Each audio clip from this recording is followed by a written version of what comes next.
friend. Are you ready to move into a leadership position? Do you have interests and ambitions that you want to pursue, but feel like you don't know how to take that next step? Maybe you want to start your own coaching or consulting agency. I'm Mel, and I help educators define their career path through correct mindset, knowing your options, and getting prepared for your career transition. I will show you how to level up your leadership skills, share your expertise in a new way, create impact on a larger scale, and put your leadership in motion.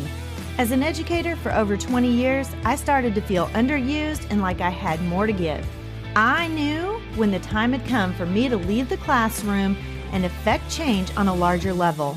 Now, I'm ready to help you determine where your talents and skills mesh with your passions and interests, put your leadership in motion, and move into that next phase of your educational career journey. Let me help you define your career path by having the right mindset, knowing your options, and getting prepared for that next leadership position. So power up and put your leadership in motion. Welcome back to the show, everyone. I'm your host, Dr. Mel. Today, I am super excited because I have two guests with me instead of just one. This is my first time of having two guests, and I'm super excited because I feel like this is going to be a really deep conversation because we have three great minds in the room. I'm just going to put myself in the same category as you guys because I know your minds are way greater than mine, especially right now. But I'm going to put myself there anyway. So I have Katie Kinder and the legendary Dr. Darrin Peppard with us today. Legendary. Well, yeah, legendary. I just got he's this old girl over here and legendary. Wow. Only legendary because he's been on the show before and he has his own podcast. So he's legendary. No, he's totally legendary. I stand by that. I do. Exactly. Katie, why don't you go first? Tell us a little bit about yourself and give us all the goods on Katie Kinder. Sure. So I've been an educator since 2006. I was an English teacher forever. And then I became an instructional coach with a model classroom. And the last couple of years, I've been speaking and training nationwide and going all over and loving on the teachers. And one of my most favorite things to do is to love on the baby teachers. And I think baby teachers are in their first 5 years. You know, you hit that fifth year and you're like, okay, maybe I got this. And so I want to keep them in the profession. We need them. We can't eat our young. And so that's me. And that's what I've been doing and, writing a couple books here and there. Wonderful. Yes, those baby teachers, absolutely, because we are losing teachers so quickly. And yeah, when they come in and they don't know what they don't know, and we've all been there, and it's overwhelming, and it can be, and it can make you not want to be a baby teacher any longer. It can make you not want to be a teacher at all. So so we got to keep them. them. Absolutely. All right, Darrin, tell us a little bit about yourself. Not the legend. Yeah. The legend. Wow. The man, the myth. You guys are just setting me up for failure is what you're doing. So, as quickly as I can do it, I'll just say this. I'm a recovering high school principal. I am a traveler of the road to awesome. Been in education since 1995, which also means I'm old. Which maybe that's where the legendary piece comes in, right? Like it's just you earn that by just, once you hit 30 years, then you just start given that status, right?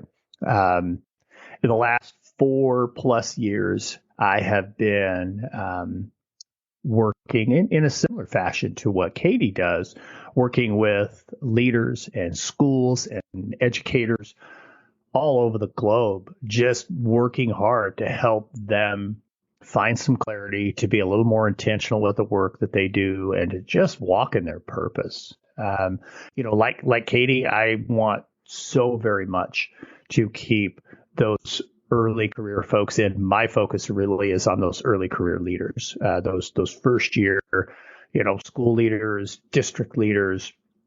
There's so much that can overwhelm an early career leader. And so my work is to pour into them, to support them, to coach and grow them so that they'll stick around and continue to make positive impact on their staff, which ultimately means that they're making positive impact on kids. Yeah, and that's exactly what this podcast is for. Early leaders, new and aspiring building principals mainly, but there are, I have a few episodes for other building leaders, special education directors, those kind of things. So it's definitely something that also is very important to cultivate all the skills in them that we can to keep them where they need to be. And Katie, Absolutely. I work with new teachers as well for, all the things that I never knew when I was in the classroom. No one ever told me how to backward plan and how to use data effectively or how to even collect data effectively. And the only data I did was our Missouri assessment program data, and nobody told me anything. And I'm like, wait. Well, and it can be quite scary when, you're a brand new teacher, you don't know what you don't know. And, in Oklahoma and in Texas and in some other places where I'm working, we're having a large number of emergency certified teachers or alternative certified. So they might have been a bank teller for 2 years and then they step into a sixth grade math class and they're like, what is this? And so, and we need them to stay. And so I think you walk into a meeting and we start talking in acronyms and we start throwing about, data and it's just overwhelming. So yeah, we need our teachers to stay. Yes, we do. Absolutely. We do. And we see the same thing here in Missouri. They're coming in with no teaching degree and they do not know how to manage a classroom or any of those things. Student engagement is a foreign language to them. It is sit and get, and it's a rough day for everyone when it's a sit and get style. Which is why we've got to invest in the right training for our teachers, for educators, for sure. I think so much too, though. Let's be honest. If you think back to that first year as a classroom teacher, you'd been through student teaching and that kind of stuff, but you didn't know either. And now, yes, so many folks coming in on these alternative routes to licensure. I work with a bunch of districts in a lot of different places, but Nevada is what's really at the top of my mind right now because so many of their districts have just a tremendous number of alternative route teachers now in the classroom. And, it's a big challenge, obviously, to get that teacher to be in a place where they can feel comfortable and feel confident and understand. I love, Mel, that you said the word classroom management, because we're going to talk about classroom management when we talk about our book, because that's kind of what spurred the direction of that book. But it's more than that too. It's how do administrators, especially, early career administrators who have traveled through the leadership pipeline so unbelievably fast that they're not ready to do their job. And now let's couple that with they got a whole bunch of teachers in the building who are doing this alternative, licensure process, and they need support. And those administrators can't find a way to get out of their own office door, let alone get into those classrooms and support it. That's why working with somebody like Katie is so important, for the teachers to have that support of somebody who can say, hey, think about this. You should try these steps. You should try those steps. And then obviously working with, yourself and working with me, with the leaders, like, okay, here's how you actually don't get chained to your office and get stuck putting out fires all the time. So it's like this big cycle right now that I think in education we're kind of stuck in for a variety of reasons. Yes, absolutely. So let's talk about your book. I'm excited to hear about it. So it is called Culture First Classrooms, Leadership, Relationships, and Practices that Transform Schools. That's a big thing right now. Culture it's almost one of those buzzwords in every building. And I've been in a couple of different buildings recently, and it's night and day in a couple of them, and you walk in and one is chaotic and you're exhausted when you leave, and then the other, it's like you can breathe and you're relaxed, and it's totally different atmosphere. So let's talk about it. So you kind of alluded to what sparked you to write this book. I actually met Dr. Darrin Peppard in 2023 in person. So we had been connected on, Instagram and social media. And then we were at the same conference, the Innovative School Summit, and I saw him in person, and I already knew he was a legend a couple years ago. And so he came to my session, and I was a little nervous. Like, he was sitting right there in my session. And I think I spoke about a lot of things that he resonated with as a leader, as a principal. And so then I went to his session and he knocked it out of the park. And then we just began just having these regular conversations. And about a year later, we're like, we should write a book. Yeah, we should write a book. A book? Yeah, we should definitely write a book. And so we created first a breakout session that we did in North Carolina together, and almost just like polling teachers. Like, we want the teachers. What do you want? What do you need in a book? Especially as we're winding down the school year. And I just did some PD at a school, and my list of PD was sleep 9 hours, go to the pool. Here's the books I recommend on education when you are by the pool or by the beach and you can crack it open. So I just feel like we needed the teachers to tell us what they needed so we could have it all in one place. And so, Darrin can attest to this, but it was a little messy. Would you say it was messy? It was like, oh my. Because I think you first said, make classroom management. That's what it needs. And you were doing a classroom management class at the time. And it just kind of morphed. And I think it's beautiful the way that it morphed into this collection of authors who have these amazing classrooms all over the nation, and how they have caught lightning in a bottle in their rooms and in their cultures. And not just teachers. It is superintendents, it's principals, assistant soups, and assistant principals. And it's this, you can't do anything unless your class has a kind of culture in which everybody can learn, in which all kids can learn. And so I think Darrin's wife is our editor, and she's a queen and a boss. And I think she had a Zoom meeting with us where she was like, okay, you guys might be in the same school, but you're in two different hallways. I need you guys to get on the same street. Like, she was using metaphors, which is my language. And I think, it wasn't easy, but I love the final product, and we've gotten such great feedback and people breaking down in tears and messaging us. And then also I get to connect educators with these rock stars that I know who can actually mentor them and help them, and they're in the classroom and what they're doing. And so it just makes my teacher heart just real happy.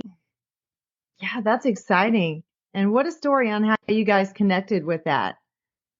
Yeah, I'll elaborate on that a little bit too. I mean, it just, I like how Katie put that. I mean, it really did just kind of morph into what it became. I had Katie actually on my podcast not too long after we met in Las Vegas. And that's kind of where hey, we should do a book. We should do a book. We should do a book. And I had just started teaching this advanced classroom management course, which is the course that's exactly for the people that we were just talking about, alternative licensure folks in the state of Kansas. So I worked for Fort Hays State University, and I started teaching this course. And I mean, obviously, haven't been an administrator, a teacher, all that kind of stuff. And I actually was pretty good at the classroom management piece of that work. But the more we talked about it, it was like, this isn't about management. When I ask my students, at the beginning of every semester, and we're getting ready to start a summer semester here, and I'll ask them the exact same question I ask them every single semester. What do you think of when you hear the phrase classroom management? And it's always things like, how do I respond when they misbehave? How do I get them to do what I want them to? How do I make sure that I can fill the entire class hour or the whole day, or, just some of those fairly, mundane things. Mm-hmm. But as Katie and I started talking with all of these amazing authors who contributed to the book, and for every single one of them, we've been in their classroom, we've been in their school, we've worked with them, and we didn't just say, hey, randomly, let's grab some people. It's schools that I was at the time, that particular year that we were gathering authors, that I was in their schools and in their classrooms, and the same thing with Katie. We wanted to know. We just asked them an open-ended question, like how do you create culture in your classroom? And we ended up with these just amazing pieces from all the different folks. And we didn't say hey, we want you 5 to write about leadership in your classroom, and we want you 5 to write about procedures and routines. So we want you 5 to write about whatever. It just naturally happened that way. And so yeah, I like that Katie mentioned when we were in the editing process and we felt like the book was done, and yeah, Jess came back to us with yeah, no, this is a mess. This thing needs more structure. And right. I guess that's what you get when you put Katie and I together, because, we're both like these big thinkers, and we needed somebody to say, ooh, let's bring that thing down. Facts on to facts. what it ultimately became. Yeah, that's true. Yeah. See, it's a good thing you have her for your editor, because she's not scared to give you the real truth and just tell not at you. all. Yeah, that's 100% true. And I'll say this too. I've had this conversation with a handful of folks. This isn't the first book I've written. It's not the first book Katie has written, but I felt like it was one of the hardest because it's kind of tough to co-author. I loved it. I absolutely loved it. And I will do another book with Katie if she'll do another book with me at some point in time. But working with a co-author is a really interesting experience because there's a give and take, and there's Katie's really good about, and maybe she's not good about this. I'm gonna retract that statement.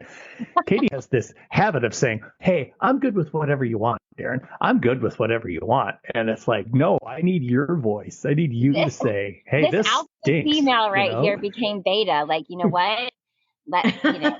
I think too that through Darrin's company and putting out this book, Road to Awesome, which now has all of these. I think I got a little intimidated. Has all of these amazing authors, the lists of books they put out, and so then Darrin and I's schedule was insane.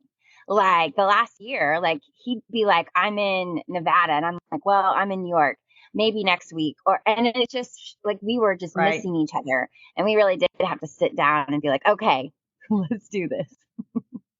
Yeah, I understand totally. I'm not as a co-author the back and forth between two people trying to make everything seamless, but I just compiled a book with 5 other authors, and just getting them to submit things when you want them to is really hard, believe it or not. Yeah. Facts. We know that.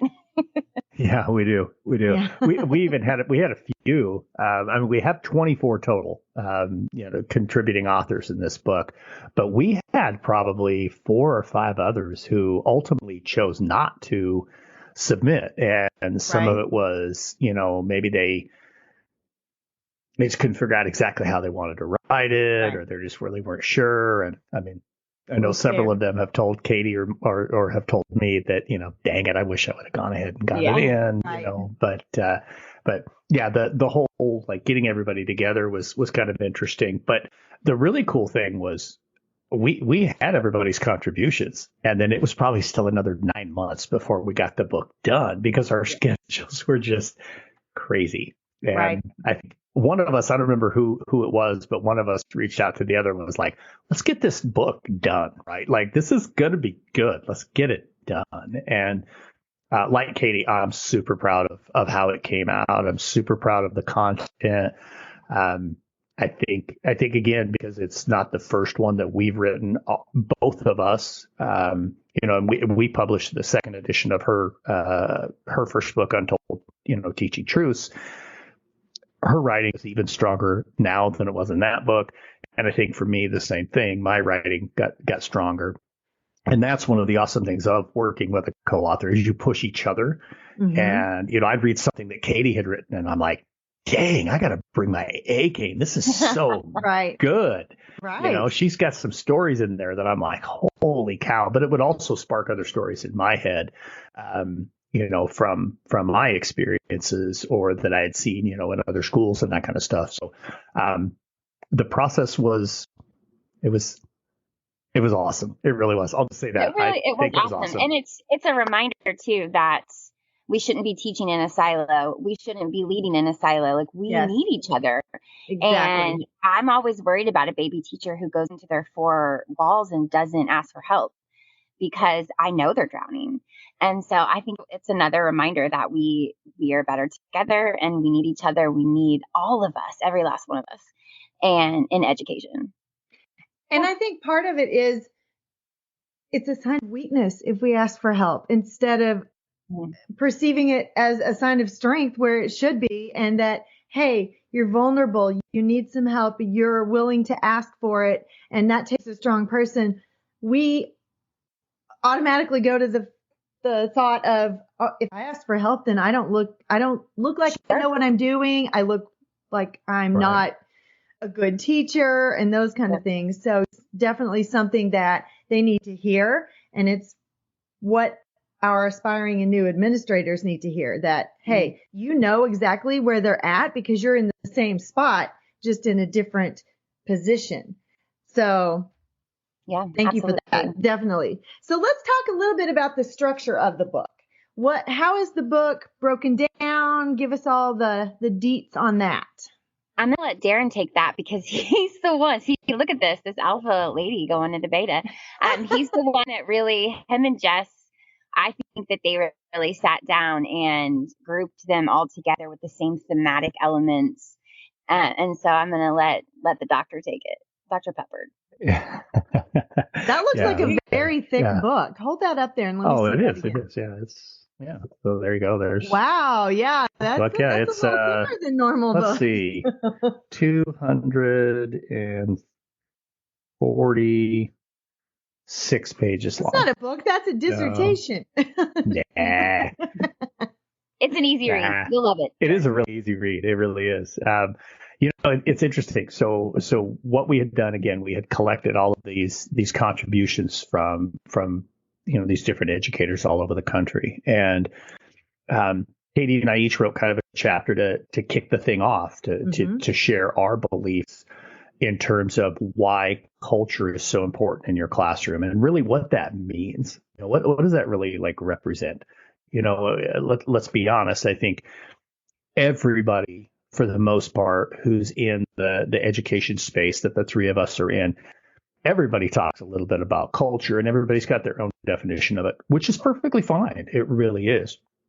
I think the way we view culture is that it's very much the what you do, the how you do it, and the why you do it. And all of those things that go into creating what your school is, what your classroom is, and so forth. And so we both kind of talk about that a little bit at the beginning of the book, kind of how our views have been shaped around what culture in the classroom really is all about. I share some of the classroom management stuff. I think at the beginning, I'm pretty sure that's where it's in there, that I kind of share, some of that focus that I have with the course that I teach for students. But then from there, that's when we really start to pull in some of the individual contributors. And what we identified really were kind of 7 key elements that lead to really building that culture in your classroom. And I'm actually going to go right to the table of contents, because if I try to tell you the 7, I'll probably forget them. I understand that totally. But did you give them kind of some guidelines, or is this you just collected stuff and then you just kind of figured out where it went? Yeah, it's the latter of the two. Okay. We just asked kind of an open-ended question. There were a handful of different people that as we were asking or we were just talking to, like, hey, tell us how you build classroom culture. And I'll give you an example. So Jackie Millen, who is a middle school 7th grade English teacher. Is that right? Is she English teacher? Or is she social? Math. She's an English teacher or math teacher. That's right. Math. She's a math teacher. Math. Yeah. 7th grade math teacher in Illinois. Jackie, what she submitted to us was this amazing story. It's probably my favorite story in the entire book. It's just simply titled Toothpaste. And it's not to steal the whole story. I don't want to give the whole thing away, but she basically takes her math kids through an exercise of the whole, we're going to squeeze toothpaste out of this toothpaste container, and now you got to try and put it back in. And how she takes that to, hey, when our words come out of our mouth, it's the same thing. You can't put it back in, And so she's got this amazing code word in her classroom for when a kid says something they shouldn't or whatever. She just says toothpaste, and her kids do the same thing now. And it's amazing. But anyway, that is wonderful. Yeah. So it's so cool. I hope you enjoyed the first half of my interview with Katie Kinder and Dr. Darrin Peppard about their book, Culture First Classrooms. This was a little bit of a long episode to be one full episode. We got to talking and it ended up being almost an hour. So I've broken it into 2 parts. This is part 1, and I'm going to post part 2 immediately. So you can go ahead and listen to that as well if you would like, or you can stop this one and listen to part 2 tomorrow. I'm headed to the country to see my grandson who is getting baptized and also for a family reunion. So I hope you have an amazing weekend and listen to part 2, and I will see you back here next time.